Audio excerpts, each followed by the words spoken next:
Halo guys, perkenalkan nama saya Diomade Angga Putra Sastrawan, NIM 92F23018 dari Prodi D4 Manajemen Informasi Kesehatan.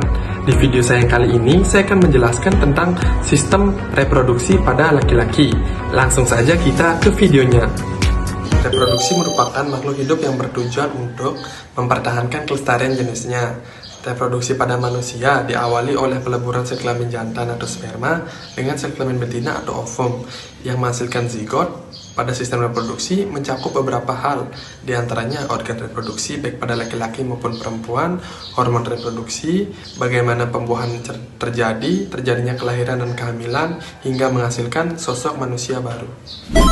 Organ reproduksi pada laki-laki. Organ reproduksi pada manusia adalah organ yang berperan dalam sistem reproduksi dengan tujuan berkembang biak atau memperbanyak keturunan.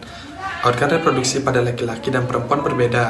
Pada bagian ini kita akan membahas organ reproduksi yang terdapat pada laki-laki. Secara anatomi, organ reproduksi laki-laki terdiri dari organ reproduksi eksternal, yaitu skrotum dan penis, sedangkan organ reproduksi internal yaitu testis yang menghasilkan kelenjar dan hormon, kelenjar aksesoris yang mensekresikan produk esensial bagi pergerakan sperma, dan sekumpulan duktus yang membawa sperma dan kelenjar. Yang pertama kita akan membahas tentang organ reproduksi internal. A. Testis. Testis merupakan saluran-saluran melilit yang dikelilingi oleh jaringan ikat yang disebut tubulus seminiferus atau tempat terbentuknya sperma. Di tubulus seminiferus juga terdapat sel-sel Leydig yang tersebar, di mana sel ini akan menghasilkan testosteron dan androgen yang merupakan hormon seks pria. B. Ductus efferens. Tubulus seminiferus di bagian atas lobus membentuk tubulus lurus atau disebut dengan tubulus rectus dan masuk ke bagian dalam testis yang disebut rete testis, kemudian keluar sebagai ductus efferens. C. Epididymis. Saluran ini menempel pada testis. Saluran epididymis merupakan ductus efferens bersatu yang berkelok-kelok. Sperma membutuhkan waktu 20 hari di epididymis yang panjangnya hampir mencapai 6 meter. Selama perjalanan sperma di epididymis, sperma menjadi motil dan mendapatkan kemampuan untuk membuahi. Lapisan otot saluran ini makin tebal ke arah ekor. Ini sesuai dengan fungsi epididymis untuk mendorong sperma menuju ke vas deferens. D. Vas deferens merupakan saluran berotot yang keluar dari ekor epididymis menuju ke uretra. Tetapi sampai di uretra terjadi pelebaran saluran yang disebut ampula. Di akhir saluran ampula akan bersatu dengan vesika seminalis membentuk saluran kecil yang disebut ductus ejakulasi. Ductus ini masuk ke dalam prostat dan bermuara pada uretra. Saluran uretra selain merupakan saluran ekskresi juga sebagai saluran reproduksi. Kemudian yang kedua, kita akan membahas organ reproduksi eksternal. A. Skrotum. Skrotum merupakan pembungkus testis, di mana penurunan testis ke dalam skrotum, decensus testicularum, terjadi semenjak di dalam kandungan. Suhu testis lebih rendah 20 Celcius dari suhu tubuh. Ada beberapa mekanisme untuk mempertahankan suhu testis, diantaranya terdapat kelenjar keringat, terdapat plexus paminiform yang bentuknya berupa anyaman vena dari testis, dan terdapat otot dartos berupa otot-otot halus. Dinding skrotum terdiri dari beberapa lapisan, yaitu lapisan bagian luar berupa kulit tipis yang relatif tanpa bulu mengandung kelenjar keringat. Kemudian tunika dartos bagian yang melekat pada kulit yaitu berupa otot-otot halus. Dan lapisan jaringan keringat yang terakhir membran sereus merupakan dasar dari dinding skrotum. B. Penis.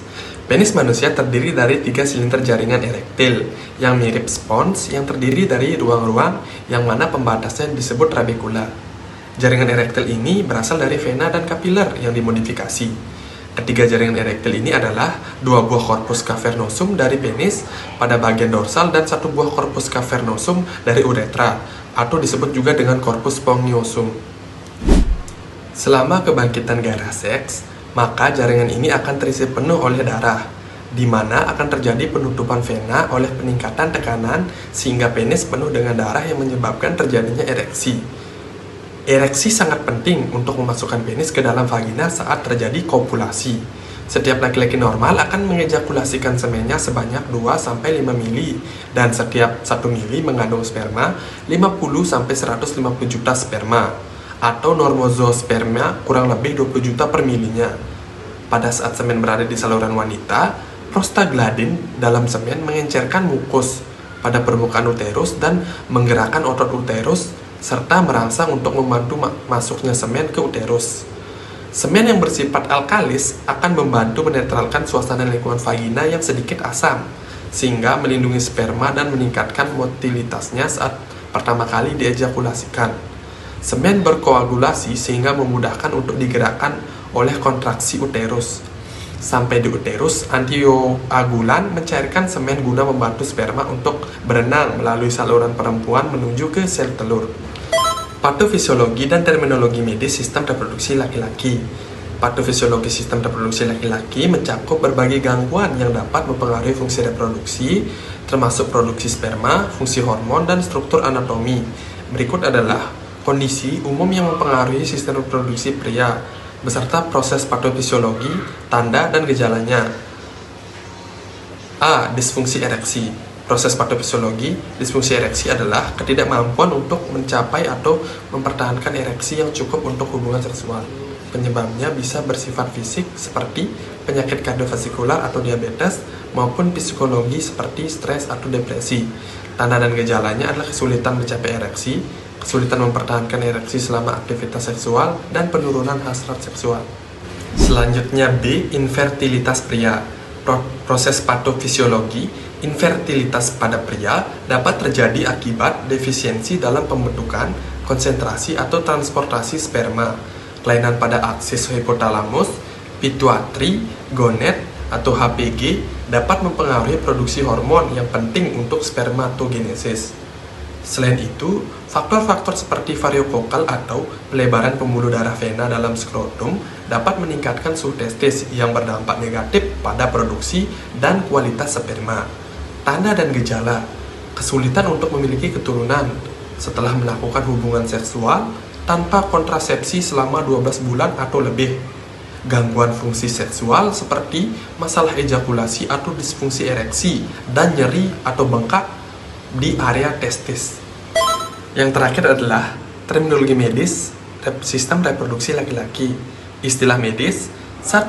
Andrologi, ilmu yang mempelajari tentang kesehatan reproduksi laki-laki. 2. Fertilitas, kemampuan untuk memiliki keturunan. 3. Infertilitas, ketidakmampuan untuk memiliki keturunan. 4. Ejakulasi, proses keluarnya sperma dari tubuh laki-laki. 5. Ereksi, proses mengerasnya penis saat terangsang. Mungkin itu saja yang dapat saya sampaikan di video saya yang kali ini. Kurang lebihnya saya mohon maaf. Thank you for watching guys.